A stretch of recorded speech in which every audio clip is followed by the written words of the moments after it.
मैं यतेंद्र मौर्य आप सबका सोल्यूशन क्लासेस में स्वागत करता हूं। आइए प्यारे दोस्तों, आज हम पेपर नंबर 805 का सोल्यूशन दें। Let's start.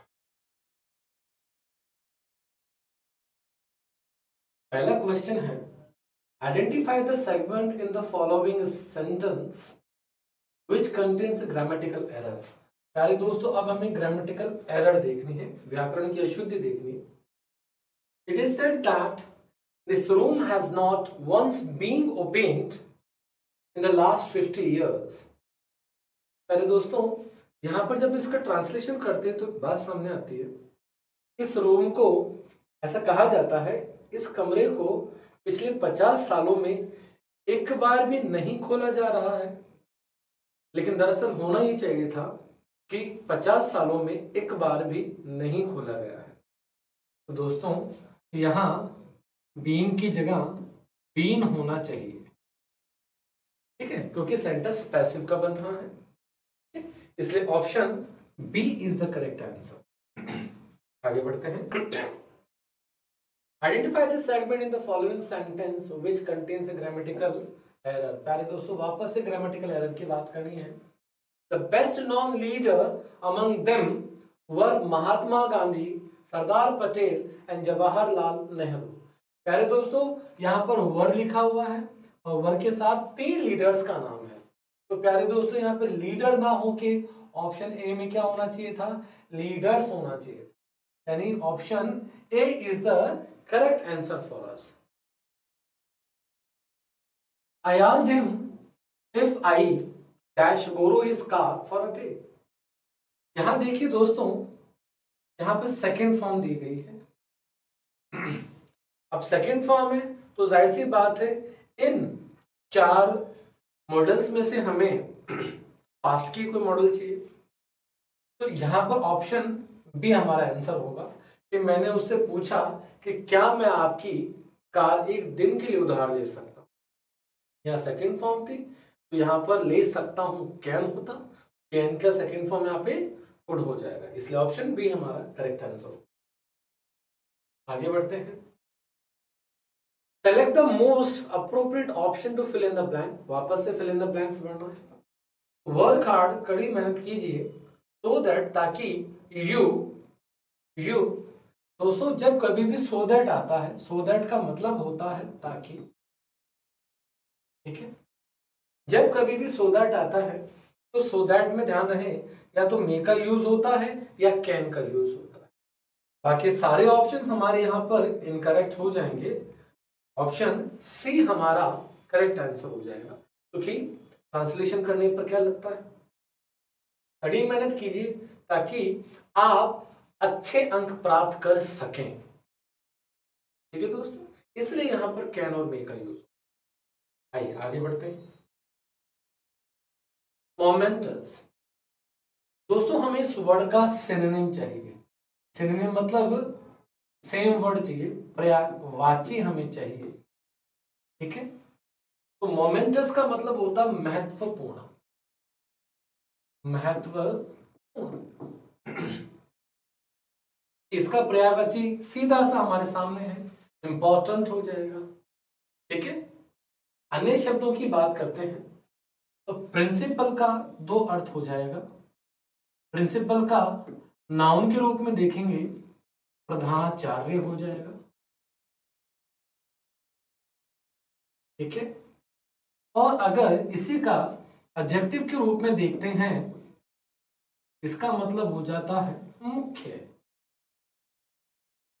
जैसे कई बार हम न्यूज़पेपर पढ़ते हैं तो न्यूज़पेपर में लिखा आता है प्रिंसिपल सेक्रेटरी, ठीक है। तो वहां पर सेक्रेटरी मेरा नाउन हो जाता है और उस नाउन के संदर्भ में प्रिंसिपल शब्द मेरा एडजेक्टिव हो जाता है। ट्रिवियल का मतलब होता है तुच्छ, निम्न, छोटा, और इमीडिएट का मतलब होता है तुरंत, ठीक है दोस्तों। आगे आगे बढ़ते हैं। सिस्टमैटिकली। पहले दोस्तों, इस वर्ड का भी हमें क्या चाहिए? सिनोनिम ही चाहिए, सेम वर्ड चाहिए हमें।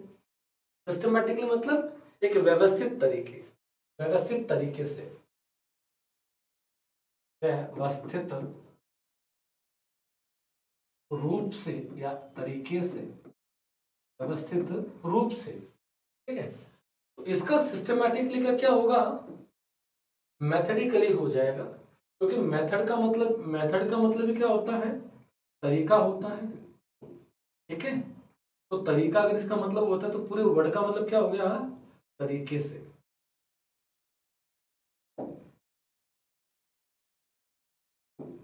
तरीके से हम कह सकते हैं। ठीक है, साइंटिफिकली वैज्ञानिक रूप से,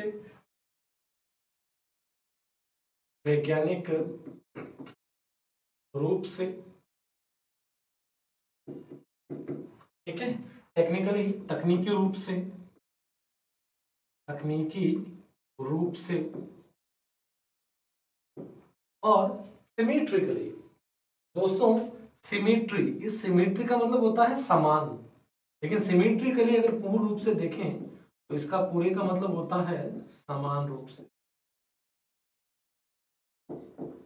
ठीक है प्यारे दोस्तों, ये सारे वर्ड्स जितने भी यहाँ वर्ड है, ये सारे एडवर्ब हमारे बने, तो option C is the correct answer for अस।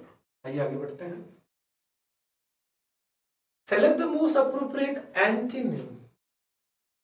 प्यारे दोस्तों, हमें इस वर्ड का विलोम शब्द चाहिए, उल्टा शब्द हमें चाहिए। तो कल्विनेशन का मतलब होता है पराकाष्ठा, चरम बिंदु, पराकाष्ठा या चरम बिंदु कह सकते हैं। ठीक है,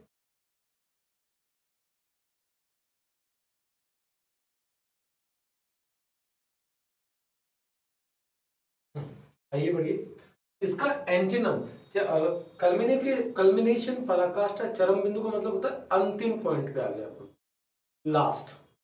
ठीक है, तो कहीं ना कहीं कंप्लीशन, कंक्लूजन, क्लाइमेक्स, क्लाइमेक्स का मतलब भी क्या होता है, निष्कर्ष। कंक्लूजन निष्कर्ष, कंप्लीशन यानी समापन। तो कहीं ना कहीं ये तीनों वर्ड ए बी सी इसके क्या सिनोनिम हो जाते हैं, और हमें चाहिए एंटीनम। तो इसका एंटीनम, इसका उल्टा शब्द होगा बिगिनिंग। बिगिनिंग मतलब शुरुआत। ठीक है, तो मेरे प्यारे दोस्तों, कल्मिनेशन का एंटीनम हो गया ऑप्शन डी। आगे बढ़ते हैं। Select the most appropriate antonym. वापस से हमें यहाँ पर एंटीनम चाहिए, इसका विपरीत शब्द हमें चाहिए। दोस्तों एम्ब्रेस का मतलब होता है गले लगाना। ठीक है, यानी गले लगाना, किसी चीज को अपना, किसी व्यक्ति को अपनाना। तो इसका उल्टा क्या हो जाएगा, इसका एंटीनम हमारे लिए हो जाएगा किसी चीज को रिजेक्ट करना, किसी व्यक्ति को रिजेक्ट करना, यानी खारिज कर देना, खारिज करना। ठीक है, एंटीनम इसका हो जाएगा। ठीक है, अब प्यारे दोस्तों अन्य शब्दों की ओर ध्यान देते हैं। एम्बडी का मतलब होता है श्रेष्ठ उदाहरण, श्रेष्ठ उदाहरण। एपिटोम का मतलब भी वही होता है, एक कोई आदर्श उदाहरण।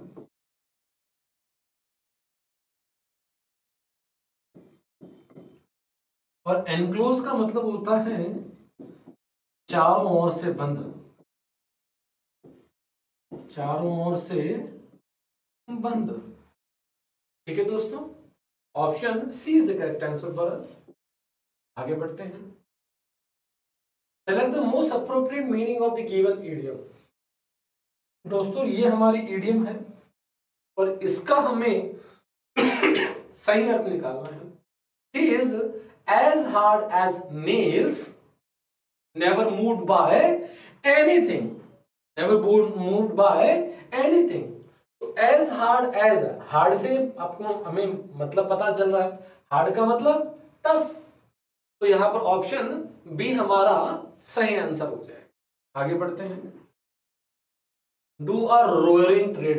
रोअर का मतलब होता है दोस्तों दहाड़ना, ट्रेड मतलब व्यापार, ऐसा व्यापार जो कि दहाड़ मार मार कर आगे बढ़ रहा है। ठीक है दोस्तों, तो सीधी सी बात है, do a roaring trade. Roaring trade का मतलब होता है ऐसा व्यापार जो हाईली सक्सेसफुल हो, जो बहुत ज्यादा सफल व्यापार है, उसको रोअरिंग ट्रेड कहते हैं। Option B is the correct answer for us. आगे बढ़ते हुए Select the most appropriate option to replace the underlined segment in the given sentence. If there is no need to do so, select no improvement. यानी ये जो underline किया हुआ segment है, जो खंड है, हम इन तीन में से इसको अगर गलत हो तो उसको रिप्लेस करना है, और अगर गलत नहीं है ऑप्शन डी हमारे पास होना चाहिए। पढ़ते हैं। The committee failed to arrive at a conclusion despite prolonging deliberation. है ना? पहले दोस्तों यहां पर हम देख सकते हैं despite हमारा एक प्रपोजिशन हो जाता है, ठीक है। ये कहता है पूरा कि समिति किसी भी कंक्लूजन मतलब निष्कर्ष पर पहुंचने में असफल रही बावजूद एक लंबे डेलिब्रेशंस की, ठीक है। तो प्यारे दोस्तों यहाँ पे होना क्या चाहिए था, डेस्पाइट प्रोलॉन्ग्ड डेलिब्रेशंस होना चाहिए, क्योंकि डेलिब्रेशंस क्या हो जाएगा, मेरा नाउन हो जाएगा, ठीक है। और नाउन के बाद में प्रोलॉन्ग्ड मेरा एडजेक्टिव हो जाएगा, ठीक है। लेकिन ये जो डेस्पाइट नाम का प्रपोजिशन है, ये फाइनली किसके लिए जाएगा, मेरे डेलिब्रेशंस के लिए जाएगा, नाउन के लिए जाएगा, ठीक है, क्योंकि प्रपोजिशन नाउन और प्रोनाउन को ही देखता है। इसलिए यहां पर ऑप्शन बी करेक्ट होना चाहिए, प्रोलॉन्जिंग नहीं प्रोलॉन्ज्ड होना चाहिए। आगे बढ़ते हैं दोस्तों। Select the most appropriate option to replace, वापस से वही है, हमें ये जो दिया गया सेगमेंट अंडरलाइन इसको दुरुस्त करना है। पढ़ते हैं। No sooner had the changes been announced then protest had erupted, कि जैसे ही परिवर्तनों को, चेंजेस को उनकी घोषणा की गई, कहीं पे कोई चेंजेस किए गए होंगे, then protest had erupted, erupt मतलब उगल पड़ना, है ना, कोई चीज अचानक से हो पड़ना, जैसे कि ज्वालामुखी उद्गार होता है उसको इरप्ट करना कहते हैं। तो जैसे ही कोई परिवर्तन की घोषणा की गई, वैसे ही जो प्रोटेस्ट विरोध प्रदर्शन थे वो उगल पड़े, वो होना शुरू हो गए। प्यारे दोस्तों, पहली बात नो सूनर से स्टार्ट हुआ है, फिर हेल्पिंग वर्ब आई है, ठीक है, फिर सब्जेक्ट है, और फिर वर्ब की थर्ड फॉर्म है। इट मींस ये इन्वर्जन हुआ है, ठीक है। हमें पता है कि नो सूनर के बाद में हमेशा देन का यूज होता है। इट मींस ऑप्शन ए और ऑप्शन बी तो इनकरेक्ट हो गए, देन की स्पेलिंग भी सही है, इसलिए ऑप्शन ए और बी तो इनकरेक्ट हो गए। अब बात यह है कि नो सूनर और देन वाले सेंटेंस जो होता है, देन के बाद का सेंटेंस जो होता है उसमें हेड नहीं लगता, सीधी सेकंड फॉर्म से सेंटेंस बनाया जाता है। तो यानी होना क्या चाहिए था, देन द प्रोटेस्ट इरप्टेड होना चाहिए, क्योंकि यहाँ पे प्रोटेस्ट मेरा सब्जेक्ट हो जाता है इस दशा में, और इरप्टेड मेरी सेकंड फॉर्म हो जाती है, तो वहां पर हेड नहीं आना चाहिए था, इसलिए ऑप्शन सी हमारा करेक्ट आंसर हो जाएगा। आइए पढ़ते हैं। द कलेक्टिंग और study of stamps as a hobby, यानी स्टैम्प्स का अध्ययन करना, उनका संग्रहण करना एक रुचि के तौर पर, वो क्या कहलाता है, तो फिलैटली कहलाता है, ठीक है। फिलैटली मतलब डाक टिकट संग्रहण, डाक टिकट का जो संग्रहण होता है वो फिलैटली कहलाता है मेरे प्यारे दोस्तों। आगे बढ़ते हैं, ठीक है दोस्तों। फिलोलॉजी का मतलब होता है भाषा शास्त्र, भाषा शास्त्र कहलाता है। फिलॉसफी दर्शन शास्त्र होता है, दर्शन शास्त्र होता है। फिलैंथ्रोपी होता है परोपकार, ठीक है दोस्तों, इसलिए ऑप्शन सी हमारा करेक्ट आंसर हो जाएगा। आगे बढ़ते हैं। Select the correct one word substitution, दोस्तों हमें वन वर्ड सब्स्टिट्यूशन देना है फॉर द गिवन वर्ड्स, इन शब्दों के लिए वन वर्ड सब्स्टिट्यूशन हमें देना है। Never wrong, never making mistakes, never wrong, never making mistake, जो कभी गलत नहीं हो और कभी भी गलतियां नहीं करता हो, वो होता है इनफॉलिबल, वो होता है इनफॉलिबल। यानी जिसे कहते हैं अचूक। अचूक मतलब जिससे कोई चूक नहीं होती, या अमोघ, ठीक है, अचूक, इनफॉलिबल। आगे दोस्तों इन और भी शब्दों का हम इनका अर्थ देखते हैं। इनडेसिफरेबल, इनडेसिफरेबल का मतलब होता है अपठनीय, यानी जो कि पढ़ा ना जा सके, इलेजिबल जिसे कह सकते हैं हम, अपठनीय, इलेजिबल जिसे कह सकते हैं। इनडिस्पेंसेबल, इनडिस्पेंसेबल का मतलब होता है अनिवार्य, यानी जिसको टाला ना जा सके, इनडिस्पेंसेबल। और इनएविटेबल का मतलब भी वही होता है, अपरिहार्य, यानी जिसको अवॉइड नहीं किया जा सके। दोनों शब्द एक जैसे ही हैं। Option D is the answer for us. आगे बढ़ते हैं। Select the correctly spelled word. दोस्तों करेक्टली स्पेल्ड वर्ड देखना हमें, तो डायनासोर का correctly spelled word no doubt option B हो गया हमारे लिए। आइए आगे बढ़ते हैं। Select the incorrectly spelled word. प्यारे दोस्तों इनकरेक्टली स्पेल्ड वर्ड हमें देखना है। फेरी जो कि आग जैसा होता है, बड़ा गुस्सैल वाला, वो ठीक है। सीनिक, इसकी स्पेलिंग भी सही है, जो कि इसका मतलब सुंदर होता है। फ्रेंड की स्पेलिंग भी सही है, दोस्त हमें पता है। परसुअल, दोस्तों परसुअल की स्पेलिंग में गड़बड़ है। ऑप्शन डी हमारा आंसर होना चाहिए था। परसुअल में PARSUAL होना चाहिए था। PERSUAL होना चाहिए। परसुअल, परसुअल का मतलब होता है पीछा, किस चीज को परस्यू करना, किस चीज का पीछा करना। ठीक है दोस्तों, तो option D is the correct answer for अस। बढ़ते हैं। Given below are four jumbled segments. Pick the option that gives their correct order. प्यारे दोस्तों हमें चार जम्बल्ड सेगमेंट्स, जम्बल्ड मतलब जिनका क्रम निश्चित नहीं होता, वो दिए गए हैं। इन चारों का हमें क्रम निश्चित करना है, सही क्रम में इनको जमाना है। पढ़ते हैं।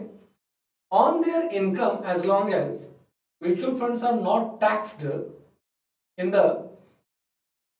the internet revenue code, they comply with the requirements established. प्यारे दोस्तों ना तो P से शुरू होना चाहिए, ना ही R से शुरू होना चाहिए, तो P वाला भी कट हो गया, ठीक है ना। R वाला अपने पास है नहीं। तो अब देखते हैं, यहां पर म्यूचुअल फंड्स हमारा नाउन के रूप में आया हुआ है, ठीक है ना। और इन म्यूचुअल फंड्स का ही प्रोनाउन क्या है, दे है। तो पहले नाउन की बात होती है, फिर प्रोनाउन की बात होती है, ठीक है। इसलिए एस से भी शुरू नहीं होना चाहिए, यानी बाकी बचा बी और डी। अब पढ़ते हैं इनको। Mutual funds are not taxed, mutual funds पर टैक्स नहीं लगता, नहीं लगता on their income as long, उनकी आय पर, एज लॉन्ग एज, जब तक कि they comply with the requirement established in the revenue code. तो यानी ऑप्शन बी हमारा हो जाना चाहिए। नंबर वन क्यू से शुरू होना चाहिए कि म्यूचुअल फंड पर टैक्स नहीं लगता उनकी इनकम पर, जब तक कि, एज लॉन्ग एज आ गया, ठीक है, एज लॉन्ग एज मेरा कंजंक्शन हो गया। अब कंजंक्शन के बाद में मुझे अगला सेंटेंस शुरू करना है, तो अगले सेंटेंस के लिए मुझे सब्जेक्ट चाहिए, और सब्जेक्ट हमारे पास दो ही थे, या तो म्यूचुअल फंड, वो शुरुआत में हमने ले लिया, बाकी बचा दे। तो इसके तुरंत बाद एज लॉन्ग के बाद मुझे दे चाहिए, तो यानी थर्ड नंबर ये आना चाहिए, और बाकी लास्ट में फोर्थ आर हो ही जाएगा। इसलिए QPSR हमारा सही आंसर हो जाए। आगे बढ़ते हैं दोस्तों। Given below are four jumbled sentences. Pick the option that gives their correct order. यानी वापस से चार जम्बल्ड सेंटेंसेस हमें दिए हैं, और हमें इनका एक करेक्ट ऑर्डर, करेक्ट सही क्रम हमें दर्शाना है। आइए पढ़ते हैं। During the Kargil war, Kargil war के दौरान इंडियन आर्टिलरी, भारतीय जो आर्टिलरी होती है, तोपखाना होता है, helped dislodge Pakistani intruders, intruder का मतलब होता है घुसपैठिए, intruder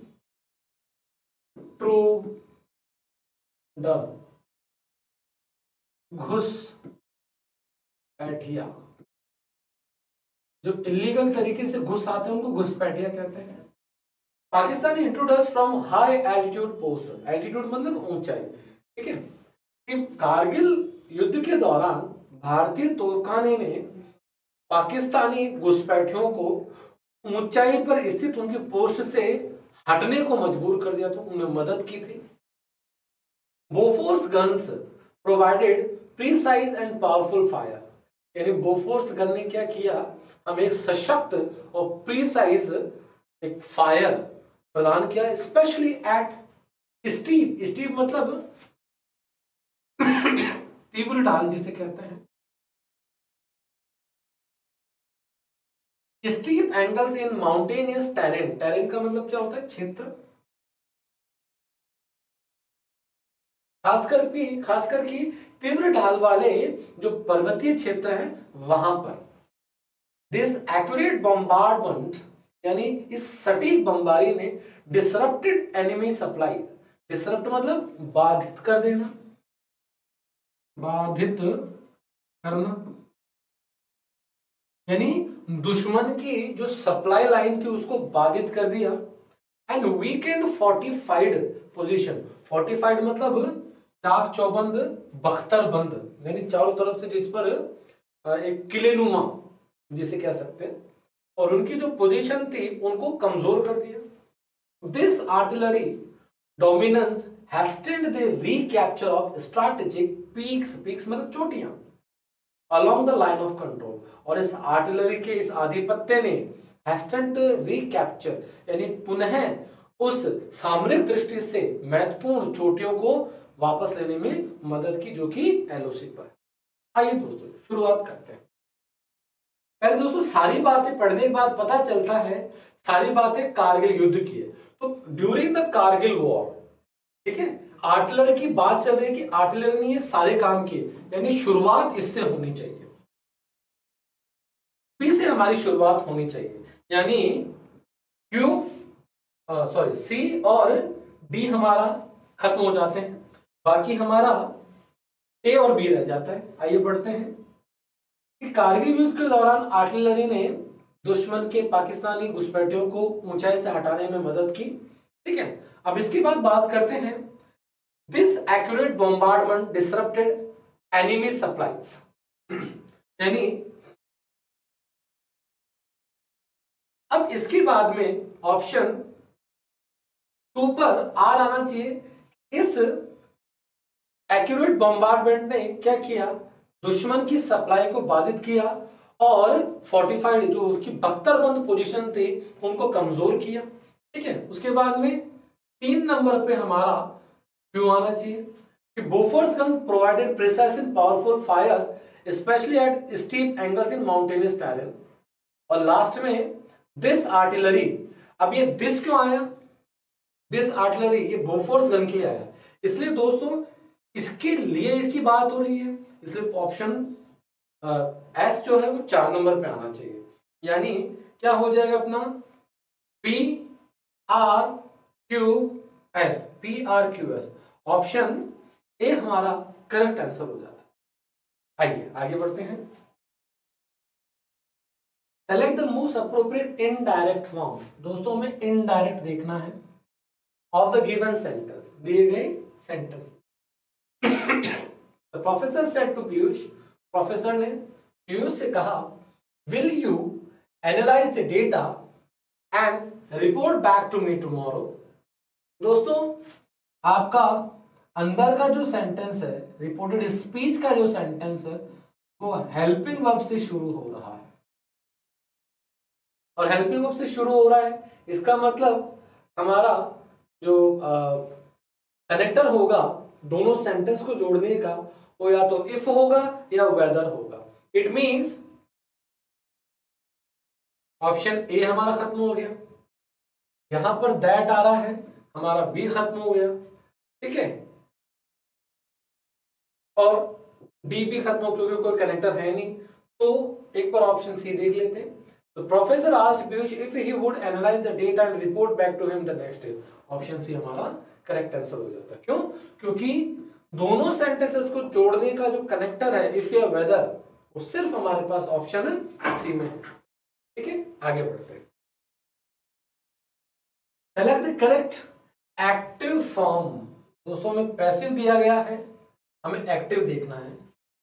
the man eating tiger, यानी मैन ईटिंग टाइगर मतलब मानव भक्षी टाइगर, बाघ, विल बी कैप्चर्ड। आप देख सकते हो विल बी के बाद में थर्ड फॉर्म आई है, इट मींस ऑलरेडी हमारे पास पैसिव है, हमें एक्टिव बताना है। बाय द फॉरेस्ट ऑफिसर, तो बाय के बाद में द फॉरेस्ट ऑफिसर क्या है? ये जो ऑब्जेक्ट है यही हमारा एक्टिव में सब्जेक्ट बनेगा। आइए देखते हैं। द फॉरेस्ट ऑफिसर्स, अब विल बी तब होता है जब हम एक्टिव का पैसिव बनाते हैं। तो जब हमें पैसिव का एक्टिव बनाना होगा तो हमें बी को क्या करना पड़ेगा? खत्म करना पड़ेगा। तो यानी ऑप्शन ए हमारा इनकरेक्ट हो गया। ठीक है, अब यहां पर देखिए ऑप्शन बी में क्या किया है, जो हमारा ऑब्जेक्ट होना चाहिए एक्टिव में उसको क्या कर दिया गया है, उसको हमारा सब्जेक्ट बना दिया गया है। ये भी नहीं होगा। तो यानी बचा सी और डी। पढ़ते हैं। The forest officers will have captured. अब देखिए विल के बाद में यहां पर हैव आ गया और हैव के बाद थर्ड फॉर्म आ गई, हमें सिर्फ विल और फर्स्ट फॉर्म चाहिए, ये भी इनकरेक्ट हो गया। यानी ऑप्शन डी हमारा सही होना चाहिए। The forest officers will capture the man eating tiger tomorrow. Option D is the correct answer. आगे बढ़ते हैं।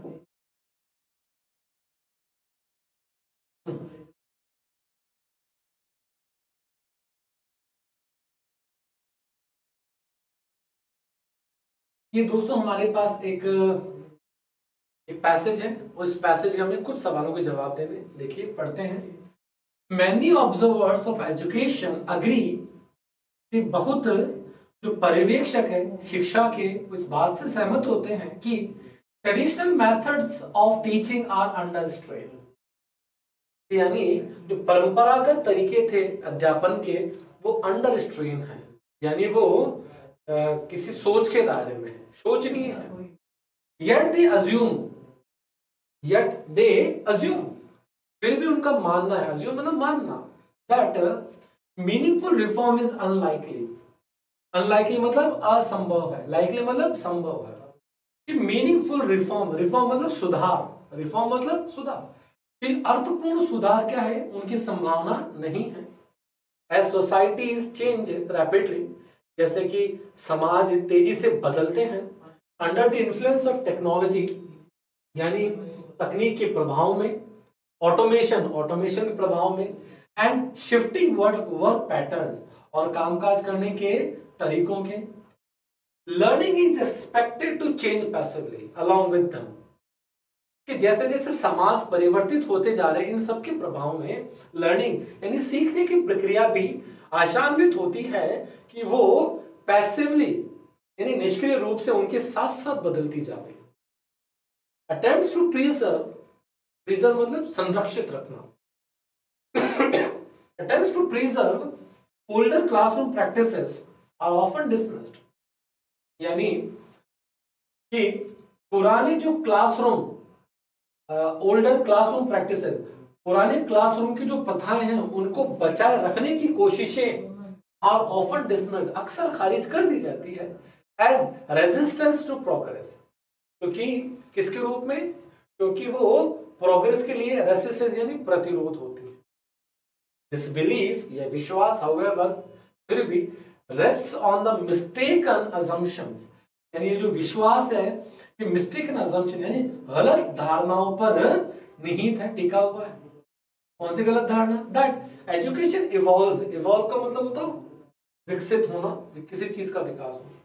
वो गलत धारणा क्या है कि एजुकेशन इवॉल्व्स नेचुरली, शिक्षा का विकास प्राकृतिक रूप से होता है, शिक्षा प्राकृतिक रूप से विकसित होती है ऑन इट्स ऑन, स्वयं से, रेदर देन बजाय बीइंग डेलिबरेटली शेप्ड डेलिबरेटली मतलब जानबूझकर, बजाय जानबूझकर उसको आकार दिया जाए।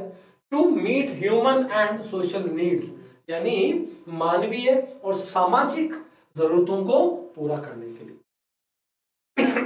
ऑल्दो हालांकि changes in teaching and learning will ultimately be driven by economic, technological and social forces. हालांकि जो सीखने की प्रक्रिया में और अध्यापन प्रक्रिया में परिवर्तन will ultimately be driven by, यानी वो चलायमान किए जाएंगे, वो अपनाए जाएंगे बाय इकोनॉमिक यानी आर्थिक, तकनीकी और सोशल फोर्सेस और सामाजिक बलों के द्वारा, सामाजिक शक्तियों के द्वारा। Teachers and learners are not powerless, कहता है कि टीचर्स एंड लर्नर्स यानी पढ़ाने वाले, शिक्षक और पढ़ने वाले आर नॉट पावरलेस, वो शक्तिहीन नहीं है। Poor learning outcomes frequently reinforce ineffective methods. Poor learning outcomes, poor learning यानी जो खराब तरीके से सीखी गई चीजें, आउटकम्स यानी वो परिणाम देती हैं, खराब जो तरीके से सीखी हुई चीजें वो परिणाम देती हैं, फ्रीक्वेंटली अक्सर रीइंफोर्स इनइफेक्टिव मेथड्स।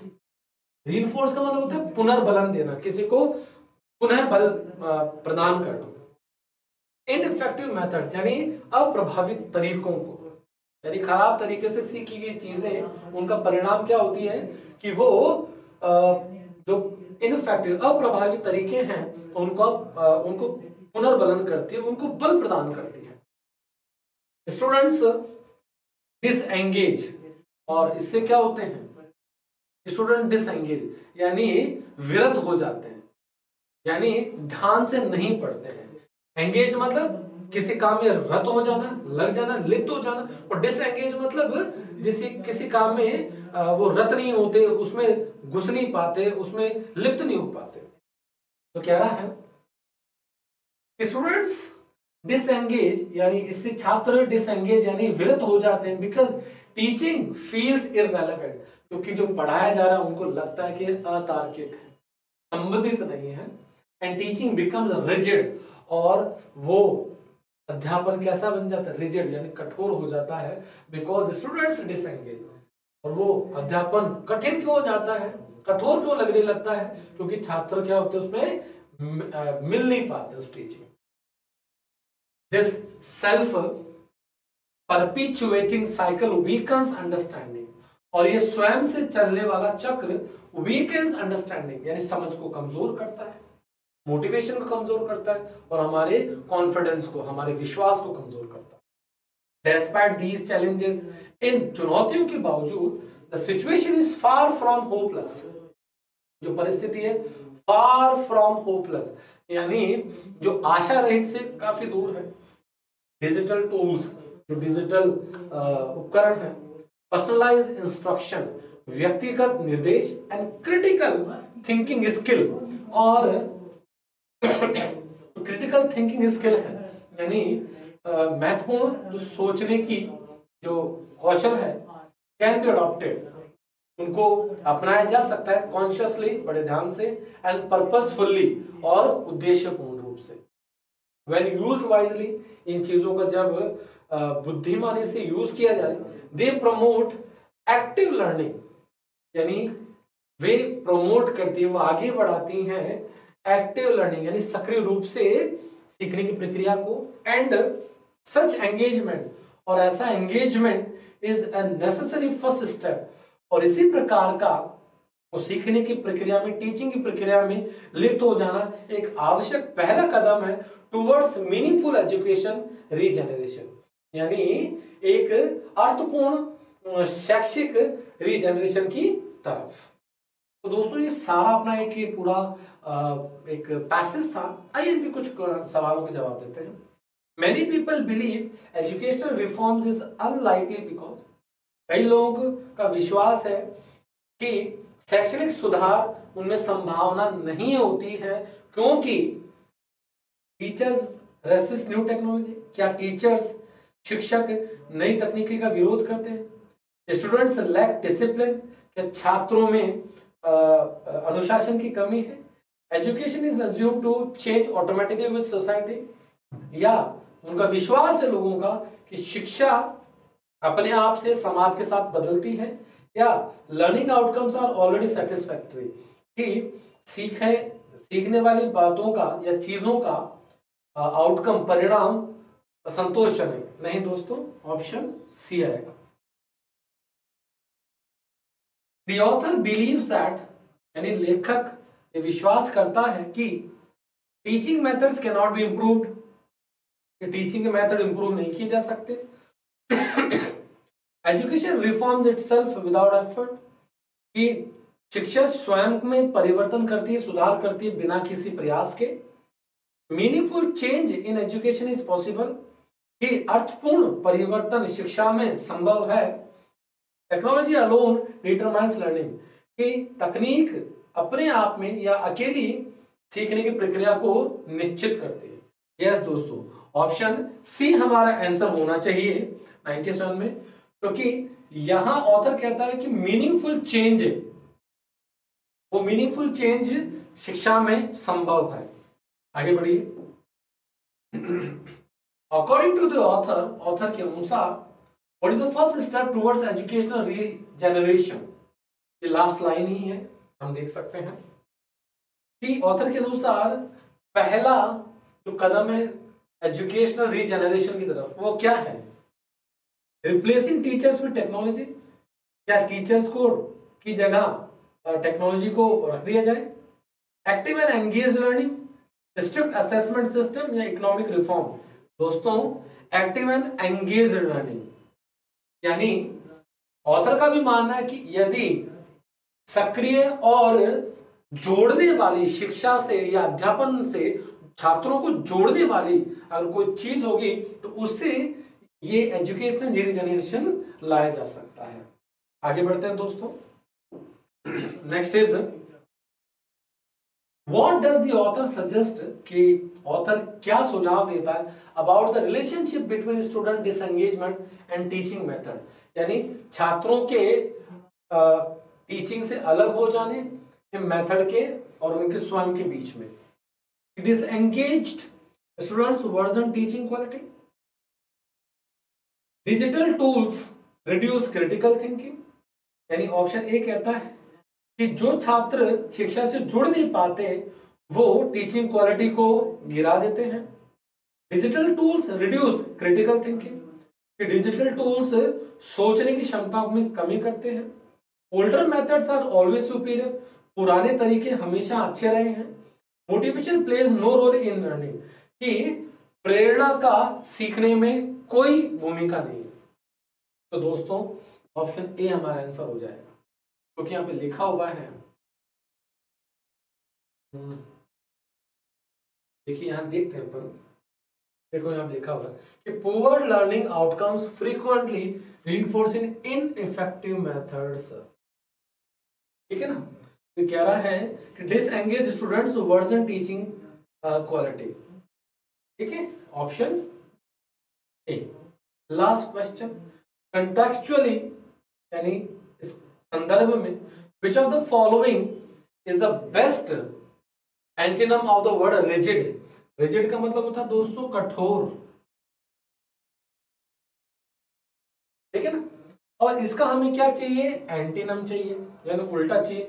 तो रिजिड मतलब कठोर, तो इसका ऑप्शन ए फ्लेक्सिबल हो जाएगा। नो डाउट, फ्लेक्सिबल मतलब लचीला। तो पहले दोस्तों इस तरह से आज हमारा यहाँ पेपर नंबर 805 का सलूशन पूरा होता है। आशा करता हूँ आप सबको समझ में आया होगा और नए शब्दों को अपने जीवन में उतारिएगा और इन शब्दों को याद करने का प्रयास कीजिएगा, क्योंकि शब्द और इंसान कहीं भी काम आ जाते हैं, क्योंकि सारा गेम आदत का। थैंक यू सो मच दोस्तों, ऑल द बेस्ट।